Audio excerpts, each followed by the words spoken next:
Doctor ये बताएं कि किडनी ट्रांसप्लांट के बाद खुराक में किन चीज़ों का खास ख्याल रखना चाहिए। किडनी ट्रांसप्लांट के बाद इनिशियल स्टेजेस में मोस्टली 6 मंथ टू 1 ईयर आपको खुराक में डिपेंड करता है कि अगर आपको डायबिटीज़ और हाइपरटेंशन है तो उसका परहेज़ तो वही है जो डायबिटीज़ हाइपरटेंशन के मरीज़ों को होता है।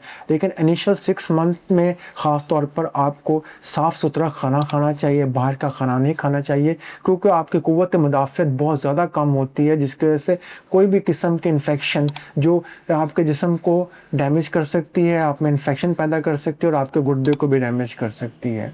इसके अलावा 6 मंथ टू 1 ईयर भी देखा गया है कि आप कुछ रिस्ट्रिक्शन कम हो जाती है, लेकिन बेहतर है कि आप उसका एहतियात करें।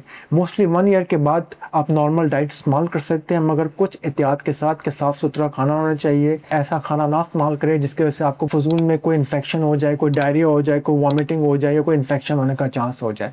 तो इनिशियली तो बहुत स्ट्रिक्ट रिस्ट्रिक्शन होती है। आफ्टर 1 ईयर भी साफ़ सुथरा खाना खाएं, प्रॉब्लम ना हो जिसकी वजह से आपको डैमेज हो या कोई नुकसान हो। मेरा नाम डॉक्टर अहमद यास है।